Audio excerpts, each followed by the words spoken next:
Hi friends, सबसे पहले जय श्री राम।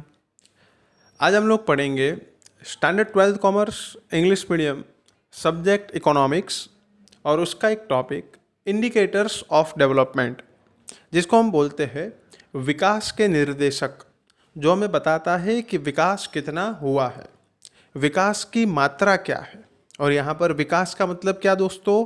आर्थिक विकास, जिसको हम बोलते हैं इकोनॉमिक डेवलपमेंट। तो दोस्तों, जैसे कि मैंने पिछले वीडियो में आपको समझाया था कि इकोनॉमिक डेवलपमेंट की एक लिमिटेशन है कि इकोनॉमिक डेवलपमेंट को इकोनॉमिक ग्रोथ की तरह नहीं नाप सकते हैं आसानी से। इकोनॉमिक डेवलपमेंट को नाप तो सकते हैं, but it is very difficult to measure economic development. बहुत ही डिफ़िकल्ट है उसको नापना, लेकिन फिर भी नापेंगे तो सही। क्यों नापेंगे इकोनॉमिक डेवलपमेंट? मैं यहाँ पर आपको कुछ सवाल पूछता हूँ, जैसे कि किसी भी देश ने आर्थिक विकास किया है या नहीं किया है। दूसरा सवाल, आर्थिक विकास में हम कहाँ पर पहुँचे हैं। अगर हमारे देश का आर्थिक विकास हुआ है तो कितनी तेज गति से हुआ है। ये सारे सवाल के जवाब आपको कैसे मिलेंगे? अगर हमें जानना है, फिर से दोस्तों, अगर हमें जानना है कि हमारे देश का आर्थिक विकास हुआ है या नहीं हुआ है तो कितना तेज गति से हुआ है, और अभी हम विकास की कौन सी कक्षा तक पहुँचे हैं, अभी हम कौन से लेवल पे हैं, अभी हम कहाँ पर पहुँचे हैं। ये सारे सवालों के जवाब जानने के लिए हमें डेवलपमेंट को नापना पड़ेगा। और डेवलपमेंट को नापने के लिए जो आज हम समझने वाले हैं कि कौन कौन से इंडिकेटर्स है, तो बहुत सारे इंडिकेटर्स है, लेकिन उसमें से जो 4 इंडिकेटर्स है वो आज हम लोग पढ़ेंगे। फिर से एक बार, किसी भी देश का आर्थिक विकास हुआ है या नहीं हुआ है, अगर हुआ है तो कितना आर्थिक विकास हुआ है, और अभी हम कौन से लेवल पर है, अभी हम कौन सी कक्षा पर है आर्थिक विकास के। ये सब जानने के लिए और समझने के लिए कुछ परिबल, कुछ कारक या कुछ घटक, जिसको हम परिबल बोलते हैं, उसको ध्यान में, उसको हमें समझने पड़ते हैं। और ऐसे ही परिबल को हम बोलते हैं विकास के निर्देशक। ये तो था प्रॉपर हिंदी। अब मैं आपको समझाता हूँ इंग्लिश में। Has the country achieved economic development और नॉट? क्या देश में आर्थिक विकास हुआ है या नहीं? If so, how fast it has taken place? अगर हुआ है तो कितना तेज गति से हुआ है। How much is the economic development of the country? हम अभी विकास की कौन सी कक्षा पे है, ये सब जानने के लिए और उसको नापने के लिए, to know and to measure it, we should consider various factors. हमें बहुत सारे फैक्टर्स को ध्यान में रखना पड़ता है। Such factors are identified as the indicators of economic development, measuring rods और स्टैंडर्ड्स। ये उसके समानार्थी सिनोनिमस वर्ड्स है, मेजरिंग रोड्स और स्टैंडर्ड्स।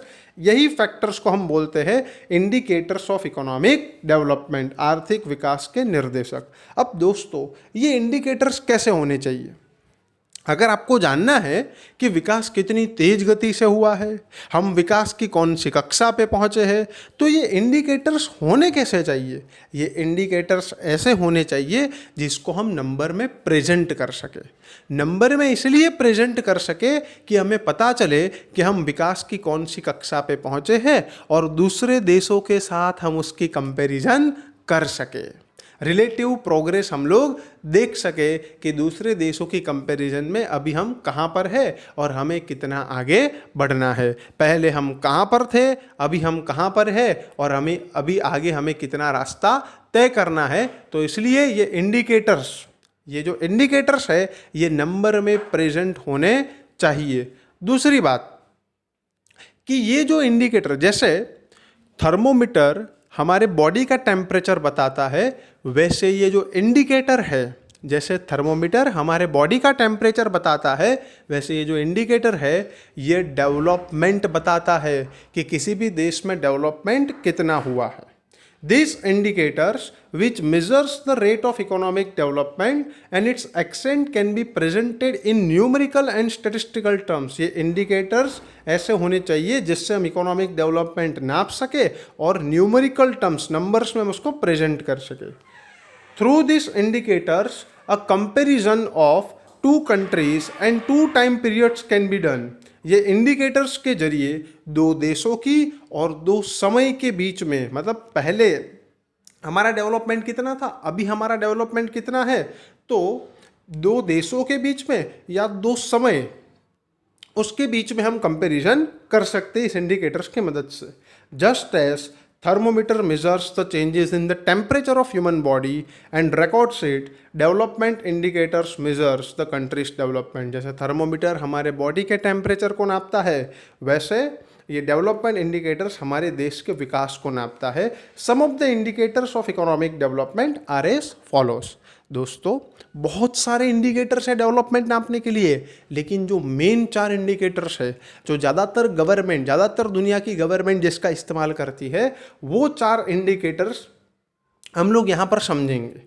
तो पहला है rate of growth of national income, दूसरा है rate of growth of per capita income, जिसको हम growth rate of national income और growth rate of per capita income भी बोल सकते हैं, तो थोड़ा आसान हो जाएगा। थर्ड है quality of life, physical quality of life index, मतलब PQLI, physical quality of life index. और फोर्थ है ह्यूमन डेवलपमेंट इंडेक्स। तो ये 4 इंडिकेटर्स के बारे में हम लोग पढ़ेंगे, लेकिन इस वीडियो में आपके लिए एक खुशखबरी है।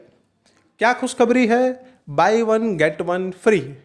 यहाँ पर आज हम लोग जिस इंडिकेटर की बात करने वाले हैं, हम लोग एक ही इंडिकेटर समझेंगे, लेकिन उसमें आप 2 इंडिकेटर समझ जाओगे। आप आज एक ही टॉपिक समझेंगे, लेकिन उस टॉपिक में 2 इंडिकेटर्स के बारे में आपको पता चल जाएगा। और वो 2 इंडिकेटर कौन से हैं? Rate of growth of national income और rate of growth of per capita income, जिसको मैं बोलता हूँ growth rate of national income and growth rate of per capita income. कैसे buy one get one free? कैसे buy one get one free? चलो इसका answer मैं बताता हूँ आपको। सिर्फ सिंपल मैं जो बोल रहा हूँ और मैंने आपके लिए जो स्लाइड बनाई है, आपको सिर्फ वही याद रखना है, तो आपको दोनों जो इंडिकेटर्स है वो आपको समझ में आ जाएंगे। ध्यान से सुनना दोस्तों। यहां पर देखो इंडिकेटर्स, और मैंने ब्रैकेट में क्या लिखा है? Growth rate of national income and पर कैपिटा इनकम, दोनों एक साथ ही है। अब ध्यान से सुनना, पहले मैं आपको समझा देता हूं कि national income as an indicator, उस इंडिकेटर के तौर पर हम कब ऐसा बोल सकते हैं कि हमारे देश में विकास हो रहा है? कौन से इंडिकेटर के हिसाब से? नेशनल इनकम के इंडिकेटर के हिसाब से।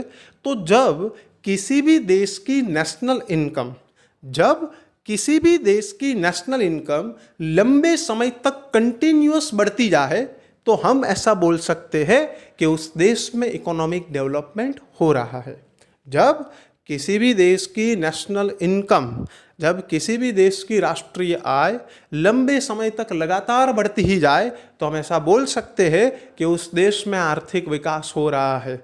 सेम टू सेम दोस्तों, bye one get one free.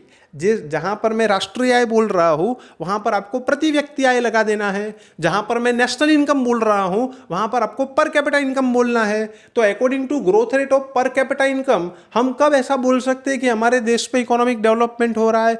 तो किसी भी देश की पर कैपिटा इनकम, नेशनल इनकम की जगह पर कैपिटा इनकम, तो किसी भी देश की पर कैपिटा इनकम अगर लंबे समय तक कंटिन्यूअस बढ़ती जाए, तो हम ऐसा बोल सकते हैं कि उस देश में इकोनॉमिक डेवलपमेंट हो रहा है।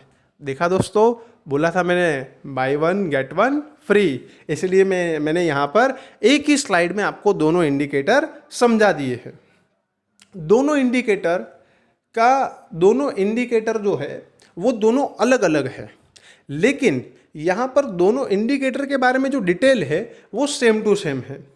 जैसे according to this indicator, a country is said to have attend economic development.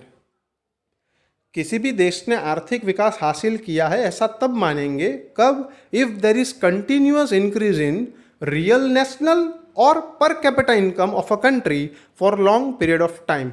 अगर आपको नेशनल इनकम पूछे एग्जाम में, तो आपको यहाँ पर सिर्फ नेशनल इनकम ही लिखना है, और अगर आपको पर कैपिटा इनकम पूछे तो सिर्फ पर कैपिटा इनकम ही लिखना है। आपको आसानी से दोनों इंडिकेटर समझ में आए, इसलिए मैंने यहाँ पर दोनों लिख दिया है ऑब्लिक करके, national oblique per capita income of a country for a long period of time. दोस्तों आपको सिर्फ कितना याद रखना है, a country is said to have attained economic development, a country is said to have attained economic development if there is continuous increase in real national income of the country for long period of time, और per capita income में real per capita income of the country for long period of time. अब हम कब ऐसा बोल सकते हैं कि हमारे देश का डेवलपमेंट रेट हाई है, हम हाई डेवलपमेंट रेट से बढ़ रहे हैं, या तो हमारे देश का डेवलपमेंट रेट लो है? तो एकदम सिंपल है, if growth rate of national income of the country is high the development rate is said to be high. अगर हमारी देश की ग्रोथ रेट नेशनल इनकम की अगर ज़्यादा है, हम ज़्यादा रेट से बढ़ रहे हैं, मान लो कि हर साल हमारे देश की नेशनल इनकम 7-8% से बढ़ रही है, तो हम ऐसा बोल सकते हैं कि हमारे देश का डेवलपमेंट रेट बहुत बहुत हाई है. तो ऐसा पर कैपिटा इनकम में कब बोलेंगे कि हाई है? Same to same, if the growth rate of per capita income of the country is high the development rate is said to be high. Same to same ही है दोस्तों, सिर्फ नेशनल इनकम की जगह हमें पर कैपिटा इनकम लिख देना है. अब मैं सिर्फ एक ही बार बोलूंगा, if growth rate of national और per capita income of the country is high the development rate is said to be high. Second, if growth rate of national or per capita income of the country is low, the development rate is said to be low. अगर हमारे देश की national income या तो पर capita income lower rate से बढ़ रही है, तो हम ऐसा मानेंगे कि हमारे देश में आर्थिक विकास का दर भी कम है. Third, if national or per capita income does not rises, it shows the state of stagnancy, मतलब constant. अगर किसी भी देश में नेशनल इनकम या तो पर कैपिटा इनकम बढ़ नहीं रही है, तो वो स्थिरता, वो स्टैग्नेंसी की सिचुएशन बताती है, मतलब हम स्टेबल है, हम जहाँ थे वहीं हैं, हमने कोई आर्थिक विकास हासिल नहीं किया है. और लास्ट, इफ नेशनल और पर कैपिटा इनकम डिक्रीजेस, बढ़ने की बात तो जाने दो, स्टेबल होने की बात तो जाने दो, यहाँ पर तो कम हो रही है. देखो दोस्तों, हायर रेट से बढ़ना मतलब 7-8% या तो कांस्टेंट उससे बढ़ना, लोअर रेट से डेवलपमेंट रेट लोअर मतलब बढ़ तो रहे हैं लेकिन 4-5% से या 2-3% से बढ़ रहे. स्टेबल का मतलब हम लोग बढ़ नहीं रहे लेकिन कम भी नहीं हो रहे हैं, और डिक्रीजेस का मतलब जहाँ थे उससे भी कम हो रही है हमारी नेशनल इनकम और पर कैपिटा इनकम. तो वो तो डेवलपमेंट नहीं है, वो तो ऊपर से नेगेटिव डेवलपमेंट है. हम जहाँ पर थे उससे भी नीचे आ गए. आर्थिक विकास की बात जाने दो, ये तो क्या हुआ कि जिस सिचुएशन पे हम थे उस सिचुएशन से भी लोअर सिचुएशन पे आ गए. इसलिए हमने क्या लिखा है यहाँ पर, क्या लिखा है, इफ नेशनल और per capita income decreases it shows the negative development और अंडर डेवलपमेंट. तो दोस्तों कितना इजी था, ये था bye one get one free. यहाँ पर दोनों इंडिकेटर्स की डिटेल पूरी नहीं होती है, लेकिन दोनों इंडिकेटर्स जो है वो आपको बहुत आसानी से समझ में आ जाते हैं. इसलिए मैंने ये स्लाइड बनाकर बहुत आसानी से आपको समझ में आ जाए, इसलिए मैंने आज दोनों इंडिकेटर्स को एक साथ ले लिया है.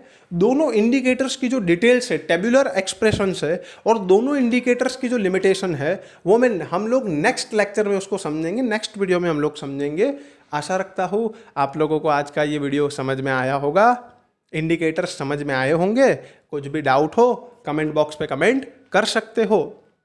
मिलते हैं हम लोग नेक्स्ट वीडियो नेक्स्ट लेक्चर में, तब तक के लिए जय सिया राम.